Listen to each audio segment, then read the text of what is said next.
Coming up, shock in the Senate. Lindsey Graham of South Carolina has died at 71.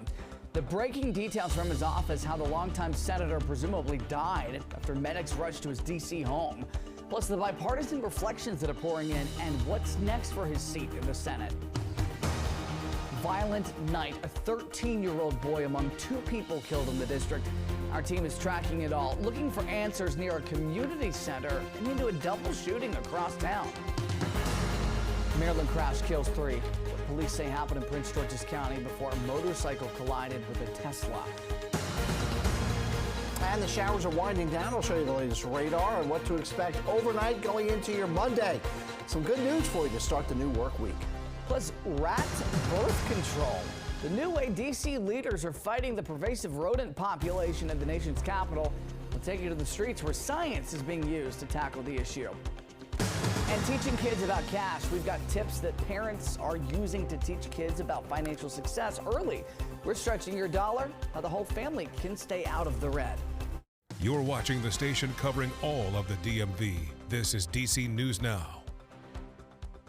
Good Sunday evening. Thank you for joining us for DC News Now at 9 o'clock. I'm Ben Dennis. South Carolina U.S. Senator Lindsey Graham is believed to have died after a serious heart event from arteriosclerotic heart disease. His office is citing the D.C. Medical Examiner, saying the preliminary examination findings were aortic dissection due to arteriosclerotic cardiovascular disease. The death certificate will be pending until all the toxicology and microscopic testing are finalized. The longtime senator's office first said he died overnight after a brief sudden illness when medics were called to his Capitol Hill home. Reflections on the 71-year-old's life, they're pouring in. Here's a look this evening outside of his home. A bouquet has been placed. In a few moments, how Senator Graham is being remembered by Republicans and Democrats after he just came back to the U.S. from Ukraine, plus what comes next for the Senate race in South Carolina. 4 people were shot overnight in the district. 2 were killed in a series of violence that rang out over 4 hours. Among the dead, a 13-year-old boy. DC News Now's Dave Laval caught up with neighbors who live nearby. Any loss of life due to violence is heartbreaking, but when the victim is a child, there's a lot of anger and tears. This is where a bullet ended the life of a 13-year-old boy. It's just getting bad. This woman's reaction to Saturday night's deadly shooting along Rosedale Street Northeast that shut down traffic around the Rosedale neighborhood. It's sad because it's a little kid, and it's a couple of doors down from me. So that was really heart-wrenching. Crime scene tape remains as a reminder of what happened around 8 o'clock near 16th Street Northeast. D.C. police said they found the victim unconscious and not breathing from a gunshot wound. He died at the scene. Police are looking for an underage child who rode away on a black bicycle. Kenneth Bowers lives across the street from where it happened. I'm sad to hear this. I'm very sad. I have kids of my own. It's a tragedy. Another deadly shooting happened in Northeast, this one about an hour later along a section of Minnesota Avenue. Police have not said if they're still looking for a suspect. The violence does not end there. Police reported gunshots wounded 2 people around 12:30 Sunday morning along Martin Luther King Jr. Avenue Southeast in Anacostia. Again, no word if police have arrested anyone.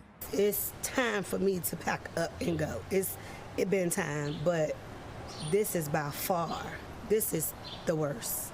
You're asked to contact D.C. Police if you have any information regarding any of these 3 cases. In the Rosedale neighborhood in Northeast, Dave Laval, DC News Now. Dave, overall, violent crime is about even with last year's numbers in the district. This is according to DC Police. Homicides reportedly down 42%, around 51 people killed this year compared to 88 this time last year. Assault with a dangerous weapon, though, those crimes have gone up reportedly. 649 reported incidents this year. 451 this time last year. That's an uptick of about 44%. Here's some breaking news. Montgomery County Police are on the scene of an officer-involved shooting near the old Lake Forest Mall on Lost Knife Road in Gaithersburg. Details are limited right now, but stay with us right here on air and online as we bring you the latest. Meantime, tragedy unfolded overnight in Prince George's County, where 3 people died in a serious car crash involving a motorcycle. This happened in Upper Marlboro just before 1 o'clock. State troopers say a Tesla was making a turn from Crane Highway and on a Governor's Park lane failed to yield the right-of-way to a motorcycle. That's when 2 people on the bike, they say, and a person in the back seat of the Tesla died on scene. The Tesla's driver seriously hurt, but they are expected to be okay. All of the victims remain unidentified, and investigators have not said whether any Tesla driver assistance features were being used at the time of the crash. Well, as the sun goes down on the National Mall, a gorgeous shot from the top of the Washington Monument. Earlier today, we saw some of the cleanup going on from the Great American State Fair, notably the absence of a Ferris wheel. It's going to take some time for all that fencing and those buildings to come down. Meteorologist Scott Sumner joins us right now with a look on the forecast. I know we're going to have the 7-day in one moment, but hey, if you're not a fan of the heat, sorry, this is a round 2 for us, Scott. Yeah, but before we get there, we got some good news. We always seem to bring bad news to those folks out there, but we have some good news here for you as far as the weather is concerned. Right now, part 1 of the good news is whatever showers were out there earlier, as I mentioned at 6 o'clock, have pretty much gone by the wayside. They're dissipating as we speak, moving across the Blue Ridge Mountains and further west into parts of West Virginia. So yes, there were some heavier downpours, but nothing severe as we expected here in the Weather Center. And over the last 12 hours, you can see what rain amounts did unfold. Very sparse the further north you went, north of I-66, north of Washington, D.C., as I mentioned to you, although there's one little pocket here in Loudoun that picked up about 1.25 inches. Other than that, the heaviest rain totals, as noted here, over 2 inches, were down south of D.C., in towards parts of the southern counties of northern Virginia, like 2 to 2.5 inches. And then there were also areas like Culpeper picking up less than 1/4 inch. So having said that, things are winding down. The wet weather will end by midnight completely. We'll have the heat and humidity return for the week on Wednesday and isolated storms next week. And again, I'll show you that 7-day coming up in a bit. Ben? All right, Scott, thank you. Back to our coverage of the sudden death of South Carolina Senator Lindsey Graham after medics responded to a 911 call at his Capitol Hill home overnight. Leaders across the aisle are remembering the work of Graham as he sought a 5th term in the Senate. News Nation's Maddie Beertemple reports from the Hill, including what's next for his seat in Congress. Senator Lindsey Graham's office announced his death on X early Sunday, writing that his family appreciates prayers at this time and asks for privacy. Tributes are pouring in for South Carolina Republican Senator Lindsey Graham. He died Saturday night after a brief and sudden illness, according to his office.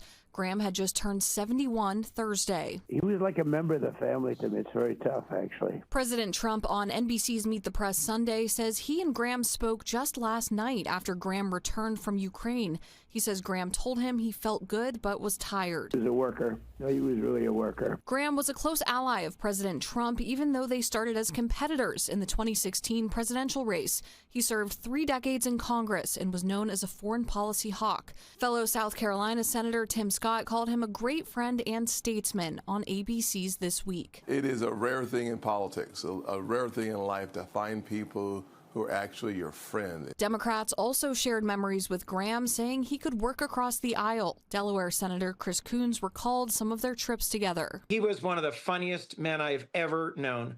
In a tense diplomatic situation with a challenging meeting, he could break the ice. He could make everybody crack up. South Carolina Congresswoman Nancy Mace says Graham loved America. He was a giant, whether you liked him or not. When he walked into that room, he was ready to fight. President Trump ordered flags at half staff for Graham until next Saturday. He posted on Truth Social that details on funeral arrangements would follow. South Carolina's Republican governor will appoint someone to serve out the rest of Graham's term through January. And since Graham was running for re-election, the state will hold a special GOP primary in the coming weeks to pick a new nominee. Maddie Beertemple, News Nation, Washington. Well, thanks to Maddie. Meantime, we've got an update from Kentucky U.S. Senator Mitch McConnell. There was speculation about his health and swirling about a recent hospitalization. McConnell says he suffered a fall and had minor injuries. His office shared a statement and a photo saying that the fall landed him in the hospital 4 weeks ago and it was related to his post-polio condition.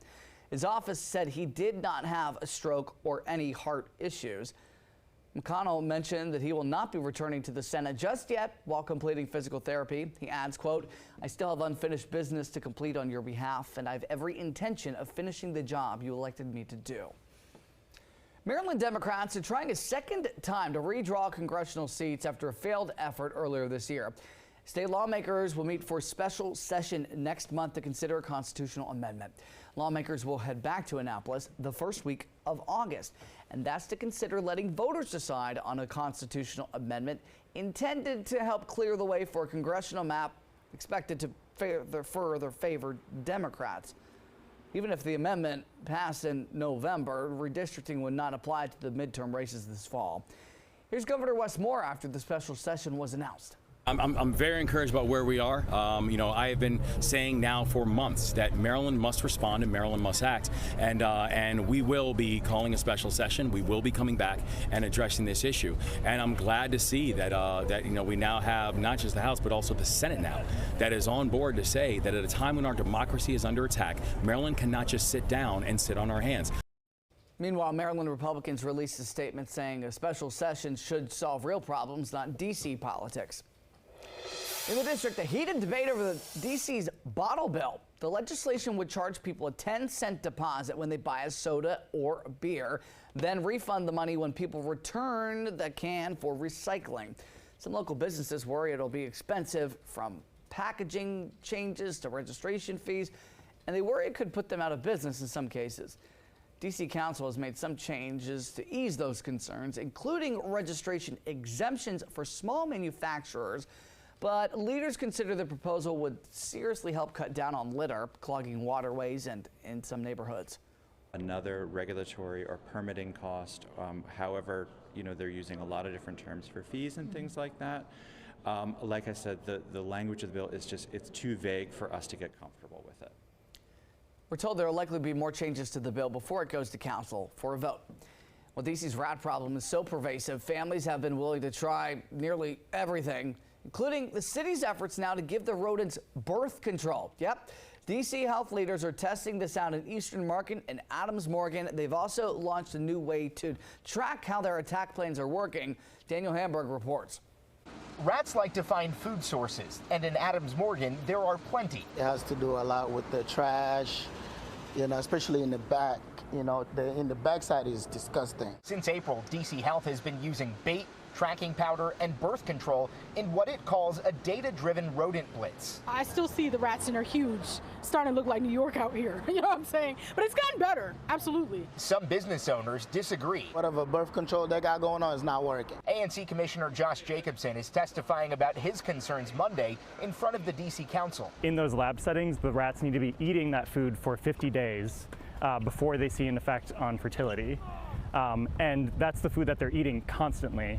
And we don't know that these rats are actually eating that same food source over and over again. The new rodent control dashboard shows this year more than 5,000 311 complaints have been made, though Jacobson says direct data from Open Data DC shows that number is actually more than 10,000. Actually, I have not seen a lot of rats lately. No. Maybe it's working. DC Health says they have a 99.99% resolution rate when reports are made. More than 9,800 burrows have been identified and treated across all 8 wards. Our Daniel Hamburg reporting. The next pilot location will be Chinatown starting this month. Next Wednesday and Thursday, DC Health will host its annual Rodent and Vector Control Academy. They'll have experts available to answer questions. Interesting stuff, huh? Coming up, how to teach kids how to manage money properly. We're going to stretch your dollar with the path to financial fluency for everyone in the family as well. So we take a live look outside. Rosalind's looking mighty fine. Scott Sumner has a look at the forecast. And yeah, the good news before he has to be the bearer of bad news. Alas, it is the truth when it comes to the heat this week. Stick around.